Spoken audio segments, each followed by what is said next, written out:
Bwana Yesu asifiwe. Karibu katika maombi ya ukombozi yanayokuja kwako nami Pastor Miamba wakati wa saa 9 usiku, na leo tutaenda kushughulika na kona ya amani, na tunaenda kusoma katika kile kitabu cha Isaya sura ya 9 mstari wa 6. Maandiko yanasema, maana kwa ajili yenu mtoto amezaliwa, tumepewa mtoto mwanamume, na uweza wa kifalme utakuwa mabegani mwake, naye ataitwa jina lake Mshauri wa Ajabu, Mungu mwenye nguvu, Baba wa milele, Mfalme wa amani. Mfalme wa amani. Maongeo ya enzi yake na amani hayatakuwa na mwisho kamwe. Maongeo ya enzi yake na amani hayatakuwa na mwisho kamwe. Tunaona maandiko yanaeleza kwa habari ya kilichobebwa na Yesu. Huyu Yesu tuliyemkiri awe Bwana na Mwokozi wa maisha yetu, kilichobebwa ndani yake, alichokuja kukiachilia ndani yake, lakini pia anachokisimamia mpaka sasa, kwa sababu ufalme wake hauna mwisho. Anasema maongeo ya enzi ya amani yake hayatakuwa na mwisho, kwa maana ya kwamba ufalme wa amani yake hauna mwisho. Hata sasa yeye bado ni mfalme wa amani. Kwa hiyo tunaona maandiko yanathibitisha kwamba Yesu ni mfalme wa amani. Ukiachana tu ya kwamba yeye ndio uponyaji wetu, yeye ndio uzima wetu, yeye ndio afya yetu, lakini yeye ndio mfalme wa amani. Sasa nikawa najaribu kuangalia kwa nini Mungu ampe ufalme wa amani Yesu ili abaki nao mpaka hivi tunavyoongea leo. Ni kwa sababu hakuna mtu awaye yote asiyehitaji amani. Kila mtu anafurahia amani, kila mtu anahitaji amani. Na ukitaka kuona mazingira ambayo unayaishi yanageuka kuwa mabaya, hata kama kwa muonekano wa macho ya damu na nyama ni mazuri, pale ambapo amani itaondoka mahali hapo. Pale utakapoona ndoa yako mbaya, hata kama watu wanaoangalia nje wanaiona ni nzuri, pale ambapo hiyo ndoa itapungukiwa na amani. Pale utakapoona mtu amenyong'onyea sana ndani yake, unaona kabisa kama anaumwa, ni zaidi ya kuumwa, lakini ukimwangalia, ukimuuliza, unakuta ni kwa sababu hana amani. Angalia mtu anayedaiwa, mtu mwenye madeni. Angalia, anaweza ukajikuta mwili wake unateteleka. Ukiuliza ni kwa nini? Kwa sababu hana amani. Unakuja kufanya hitimisho ya kwamba amani ni kitu ambacho kila mtu anakihitaji. Aliyeokoka anahitaji amani, asiyeokoka anahitaji amani. Na ndio maana hata mataifa, unakuta jumuiya kubwa za kimataifa za Umoja wa Mataifa zinalinda amani. Kila mahali amani inatafutwa. Wengine wasio na maarifa wanatafuta amani kwa mitutu, wengine wanatafuta amani kwa diplomasia, lakini sisi amani yetu ipo katika Kristo Yesu, kwa maana yeye ndio mfalme wa amani. Lakini pia tunayasimamia kwamba maongeo ya enzi yake na amani yake havitakuwa na mwisho. Maongeo ya enzi yake na amani havitakuwa na mwisho. Na kwa nini havitakuwa na mwisho? Kwa sababu ni neema tuliopewa na Mungu ya kwamba tusiwe na amani za misimu. Kwa tutaenda usiku wa leo, usiku huu wa saa 9, tutaenda kukemea amani za misimu. Amani za misimu ni kwamba una amani leo, kesho hauna. Una amani dakika hii, baadaye hauna. Tunaenda kukemea amani za misimu katika jina la Yesu. Lakini ajenda kubwa pia ya usiku wa saa 9, tunaenda kumwambia Bwana, mahali ambapo hapana amani, pakawe na amani katika jina la Yesu. Lakini ajenda nyingine ambayo tunaenda kuishikilia ya amani ni kwamba kila matukio ambayo adui huwa anayatengeneza kutuibia amani yetu, hayo matukio hayatafanikiwa. Tunayaangusha matukio ambayo yanaiba amani yetu. Tunawaangusha wanaotumika na adui kupoteza amani yetu. Wale maagenti wa nguvu za giza wanaotumika kuja kuiba amani yetu, tunawaondoa. Sikia nikwambie, tunachoenda kukifanya hapa ni kile kitu ambacho Mungu alituambia. Yesu akasema tumepewa mamlaka ya kufunga na kufungua. Tumepewa ufunguo huo ambao ndani yetu tunao mamlaka katika mbingu, kwamba lolote tutakalolifunga duniani na mbinguni litakuwa limefungwa. Akasema na lolote tutakalolifungulia duniani na mbinguni litakuwa limefunguliwa. Kwa kile tunachokifunga leo, tunapoamuru leo kwamba hakutatokea mazingira ya kutunyima amani, mazingira ya kutuibia amani tulionayo, chochote tutakachokifunga kwa staili hiyo, uwe unajua na mbinguni kinaenda kufungwa.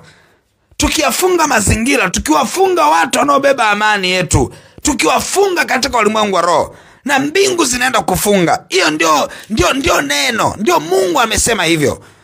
Kwa Yesu Kristo aliposema ya kwamba ametupa ufunguo katika ulimwengu wa roho, hizi funguo tunaenda kuzitumia ipasavyo leo. Maana Biblia inasema nami ninakupa wewe funguo za ufalme wa mbinguni. Na lolote utakalolifunga duniani litakuwa limefungwa mbinguni, na lolote utakalolifungua duniani litakuwa limefunguliwa mbinguni. Kwamba tumepewa mamlaka katika ulimwengu wa roho. Mamlaka hayo ni ufunguo, kwamba chochote tutakachokifunga duniani, kama tunapoenda kufunga mazingira yote ambayo yananyanyuka kutuibia amani, na mbinguni hayo mazingira yanaenda kufungwa. Tunaenda kufunga watu katika ulimwengu wa roho wanaotumika na nguvu za giza kuja kuiba amani yetu. Unakuta kuna mtu tu amekuja ghafla huko kwenye usafiri wako mtu anakuja tu anafanya jambo fulani la kukuondolea amani. Wale ambao mnajua, unaweza kuwa unaendesha gari akaja mtu akakuchomekea vibaya hapo, halafu akafanya chochote, ama akaonyesha ishara fulani hivi ya kukutukana, ama akaonyesha tu fulani hivi uso wake akaonyesha kwamba kama amekudharau. Yani kuna vitu vidogo vidogo, lakini wengine wanashindwa kuvichukulia. Unashangaa hicho kidogo tu kinakutoa kwenye amani, halafu unakuta hauna amani. Ujue kabisa ya kwamba wale ni watu waliotumwa na nguvu za giza. Unakuta kuna mazingira mtu anakuja kukukosesha amani. Jirani yako unayekaa naye anazusha jambo fulani, anatengeneza mazingira fulani, ghafla hauna amani. Unaweza kukuta shetani akamtumia mume wako ama mke wako. Shetani akatumia hali ya kiafya. Unakuta kwenye familia ghafla mtoto anaumwa. Unakuta kwenye familia ghafla nyinyi wenyewe mnasumbuliwa na magonjwa. Ni vitu ambavyo usipovifunga katika ulimwengu wa roho vitakuwa vinaibuka. Shetani atavitumia tu kama zana za kufanya hauna amani. Hakuna mtu ambaye familia yake itakuwa ila mmoja anaumwa halafu ikawa na amani. Haiwezekani. Haiwezekani. Kwa hiyo tunapoenda kufunga katika ulimwengu wa roho, hayo matukio hayo ambayo unaonaga yananyanyuka yanatakiwa yadhibitiwe katika ulimwengu wa roho. Na leo tunaenda kuyadhibiti mazingira yote ambao huwa adui anayatumia kuchukua amani. Iwe ni magonjwa, iwe ni matukio mbalimbali kama kodi za nyumba, iwe ni matukio mbalimbali ambayo yanajidhihirisha kazini. Unakuta kazini ghafla tu bosi wako amekuwa mwiba. Yani kila siku ni ajenda ambazo zinakukosesha amani. Au unajikuta tu kuna mazingira mfanyakazi mwenzako amezusha, ananyanyua tu vitu vya kukosesha amani. Vile vyote ambavyo huwa vinanyanyuka, usiende kimwili. Biblia inasema msienende kama mataifa waenendavyo. Kwa maana sisi hatupigani vita vya mwili. Kwa maana kushindana kwetu sisi si juu ya damu na nyama. Sisi tunashindana juu ya falme na mamlaka, juu ya wakuu wa giza hili, juu ya majeshi ya pepo wabaya katika ulimwengu wa roho. Majeshi ya pepo wabaya yanawaingia watu, yanaingia mazingira, yanaingia hali. Kwenye mwili wako kunaweza jeshi la pepo wabaya likaja likashikilia mwili wako, likaanza kukufanya mahali fulani panauma, panachoma, pana hivi, halafu linakuambia hiyo itakuwa kansa hiyo. Yanakuambia hiyo itakuwa ni ugonjwa fulani. Yanakuambia hiyo itakuwa ni dalili. Unakuta hamna chochote, hamna cha kansa, hamna chochote, lakini mapepo yameamua tu kuja kuzusha mazingira kwenye mwili wako ya kukosesha amani. Utakapofunga katika ulimwengu wa roho, utakaposimama na mimi katika maombi haya ya usiku wa saa 9 ya ukombozi, na kuhakikishia kuna mazingira yataondoka mbele yako ya kukunyima amani. Utajiuliza, hivi kwa nini sikufanyaga haya maombi kabla? Kwa sababu adui huwa anapita na kukuchukulisha ulione ile jambo kama ni la kawaida, kwamba yani hivi ndivyo ilivyo, ndio hali halisi. Hakunaga hali halisi. Kila jambo katika ulimwengu wa roho linafungwa, linaharibiwa, linaondolewa kwa nguvu ya Kristo na kwa nguvu ya neno. Kwa tunaenda kuharibu, tunaenda kufunga kila kinachojiinua kinyume na amani yetu. Usiku wa ukombozi huu, kila kinachojiinua kinyume na amani yetu leo kinaenda kuondoka kwa jina la Yesu. Wale ambao wanapenda amani, kuna watu ambao wao wanapenda amani, hata mimi ni mtu ambaye napenda amani sana. Sasa kwa wale wote ambao tunapenda amani, kwa sababu mtu awaye yote aliye ndani ya Kristo, anayemuishia Kristo, lazima apende amani. Mtu yote, kwa sababu ndio mfalme wetu wa amani na sisi ni mawakala wake. Kwa nini tusipende amani? Wote tunaopenda amani lazima tuende kinyume na vinavyotuibia amani. Lazima tuende kinyume na vinavyotuzonga tukose amani. Tunaenda kuomba maombi haya. Maombi haya ni makubwa mno kwenye maisha yako. Ninaomba maombi haya yakiwe na kwa watoto wako. Unaweza kukuta mtoto wako yuko shuleni hana amani, lakini anashindwa kukuambia. Unakuta kuna rafiki yake anamsumbua kila siku, anambul, anamuongelesha maneno mabaya, halafu hana amani. Hana amani. Mimi siku moja nilishawahi omba maombi ya namna hii. Halafu ghafla mtoto wangu akaja kuniambia kwamba kule shuleni watu huwa wananiambia mimi ninaonekana hivi. Halafu kumbe hana amani. Nikamwambia toka lini? Anasema toka nilivyokuwa darasa la pili. Unajiuliza kwa mtoto wako anapoondoka anaenda shule halafu hana amani na wewe huku uelewi. Mara baada ya kuomba maombi ya namna hii, mtoto akaja kusema. Kwa nikakaa naye, nikaanza kumcancel. Nikaanza kumwambia unajiona wewe ulivyo, uko hivi na hivi na hivi, yes. Ujue hivi na hivi. Akaondoka na furaha mpaka leo. Kumbe yale maombi yaliibua uponyaji kwa watoto wangu. Bwana akainua uponyaji kwa watoto wako, ya kwamba kama mtoto wako kuna kitu kinamnyima amani, leo kiende kikadhihirike, leo kiende kikaondoke, leo kiende kikaondoke. Mazingira yanayoinuliwa, watoto, unaweza kukuta watoto wanatumika kwa watoto wenzao, kunyima amani za watoto wenzao. Unakuta tu ghafla mtoto wako anamuogopa mtu fulani, na yule mtu tayari mtoto mwenzi anamharas pasipo yeye kujijua. Na yeye anaona hata nikienda kumwambia mama au baba, hii kitu acha nikae nao, acha nivumilie. Kumbe kuna njia. Lakini kwa Bwana hakuna lisilowezekana, hakuna kitakachoshindikana. Maombi haya ni maombi makubwa sana. Nataka twende tukaombe. Baba mtakatifu, katika jina la Yesu Kristo wa Nazareti, Mungu aliye hai, tunakushukuru kwa rehema na neema nyingi sana. Umesema amani yangu nawapa, amani yangu chukueni. Umesema niwapavyo mimi si kama ulimwengu utoavyo. Mungu aliye hai, asante, kwa maana pia imetabiliwa kabisa na Isaya kwamba ndani yako kuna amani, tena wewe ni mfalme wa amani. Mungu aliye hai, asante, kwa maana umeachilia amani katikati yetu kwa kazi ya msalaba. Mungu aliye hai, tunajiweka wakfu kwenye amani ya kazi ya msalaba uliyoachilia.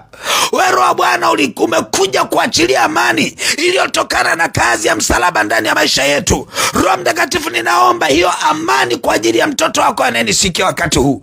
Ninaomba amani kwa ajili ya watoto wetu tuliowazaa. Ninaomba amani katika majumba yetu. Ninaomba amani katika familia zetu. Roho Bwana, ninaomba amani katika ndoa ya mtoto wako anayenisikia. Roho Bwana, ninaomba amani ingie katika uchumba wa mtoto wako anayenisikiliza wakati huu. Roho Bwana, ninaomba amani ingie mahali ambapo mtoto wako anafanyia kazi. Amani ingie kati ya bosi wake na mtoto wako huyu. Amani ingie kati ya mtoto wako huyu na wafanyakazi wenzake. Amani ingie kati ya mtoto wako huyu na wafanyabiashara wenzie. Amani ingie kwenye biashara yako katika jina la Yesu. Roho Mtakatifu, asante, kwa maana unaipenyeza amani kwa nguvu zako. Unaipenyeza amani by fire, by force. Mahali popote ambapo Roho Bwana mtoto wako huyu amekosa amani, nguvu yako inapenyeza amani, na amani inaenda kudhihirika katika jina la Yesu.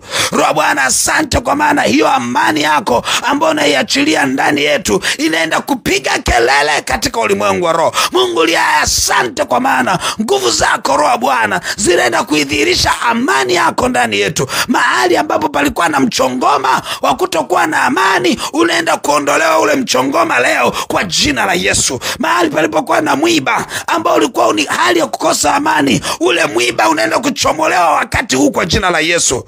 Mungu aliye hai, umetupa mamlaka. Umesema umetupa ufunguo wa ufalme wa mbinguni. Umesema lolote mtakalolifunga duniani litakuwa limefungwa mbinguni, na lolote mtakalolifungulia duniani litakuwa limefunguliwa mbinguni. Mungu aliye hai, katika jina la Yesu Kristo wa Nazareti, tunafunga mazingira yote yote yanayotunyima amani katika jina la Yesu. Tunafunga watu wote walioinuka na kutumika na adui kutuibia amani. Tunawafunga katika ulimwengu wa roho. Hawatasogelea himaya zetu, hawatasogelea himaya za watoto wetu, hawatasogelea malango yetu, hawatasogelea biashara zetu, hawatasogelea kazi zetu, kwa jina la Yesu Kristo wa Nazareti, Mungu aliye hai. Roho Bwana, tunafungulia amani kila kona. Tunafungulia amani malangoni kwetu. Tunafungulia amani kwenye nyumba zetu. Tunafungulia amani kwa watoto wetu. Tunafungulia amani kwenye ndoa zetu. Tunafungulia amani kwenye uchumba wetu. Tunafungulia amani kazini kwetu. Tunafungulia amani mahali tumeajiliwa.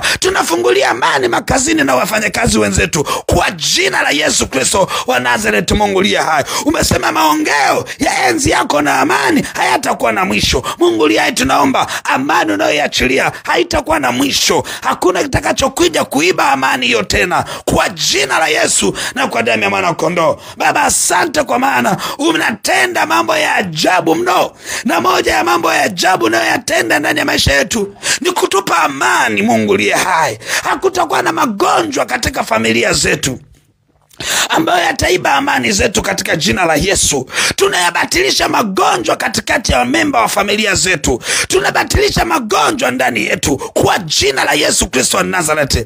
Hakutakuwa na magonjwa, hakutakuwa na kwenda hospitali, hakutakuwa na maumivu, hakutakuwa na hofu za magonjwa kwa namna iwayo yoyote. Mungu aliye hai, ninatamka maneno haya yakawe ni agano kati ya watoto wako wanaonisikia wakati huu. Ikawe ni agano, Mungu aliye hai, kwamba watoto wako watatembea kwa amani, watoto wako watatoka kwa furaha, watoto wako watatembea kwenye afya, kwa jina la Yesu Kristo wa Nazareti, Mungu aliye hai. Ninawabatilisha wajumbe wanaokuja kupoteza amani, wajumbe wa taarifa mbaya wanaokuja kuiba amani. Tunawabatilisha katika jina la Yesu. Baba, asante kwa rehema na neema. Tunaenda kinyume na taarifa mbaya zote zinazoiba amani yetu, iwe ni taarifa za ajali, iwe ni taarifa za misiba, tunazibatilisha kwa jina la Yesu. Roho Bwana, asante kwa neema na rehema. Asante kwa ushindi wako. Sifa na heshima vyote ni vya kwako, ni katika jina la Yesu Kristo wa Nazareti. Amen. Amen. Mungu wangu akubariki sana. Na tunaona kabisa katika ulimwengu wa roho, Mungu huziangalia sadaka zetu apate kujibu haja za mioyo yetu. Ikiwa ndani yako maombi haya ni haja ya moyo wako, kwamba haya maombi ni ya kwako, unatamani yawe ni agano katika maisha yako, ama ni agano kwa watoto wako, unatamani kwamba amani iwe vazi lako, unataka amani iwe vazi la watoto wako, basi utashika sadaka yako njema kwa Bwana. Ile sadaka ambayo ukiangalia utaona ni sadaka ya thamani machoni pa Bwana, sadaka ya kumheshimu Mungu, sadaka ya kuonyesha kweli unahitaji amani. Ni sadaka ambayo sio ya mazoea, sadaka ya tofauti. Mwambie Bwana, sadaka hii ninaitoa ni sadaka ya tofauti. Ninamtoa Isaka wangu kwa ajili ya amani ya maisha yangu. Ninatoa sadaka kwa ajili ya amani ya familia yangu, amani ya watoto wangu, amani ya ndoa yangu. Ninakuhakikishia sadaka itaenda kupiga kelele. Hakikisha sadaka yako inapiga kelele kama sadaka ya Habili, kama sadaka ya Ibrahimu. Usiachilie sadaka kama ya Kain ambayo inageuka tena na kuanza kukushtaki. Nataka achilia sadaka ile ambayo moyo wako unasema hii ni sadaka kwa Mungu wangu, kwa ajili ya amani, na nitembee kwa amani, niishi kwa amani, na maongeo ya enzi yake amani yasiyokuwa na mwisho yakapigiwe kelele na sadaka hii. Basi tashika sadaka yako ya ukombozi katika maombi haya tuliyofanya. Utaiachilia hiyo sadaka katika ile lipa namba ya M-Pesa ambayo ni 577876 au namba za mawasiliano 0713842123 au 0744982517 au 0686953030. Mungu wangu akubariki na uwe na wakati mwema. Amen.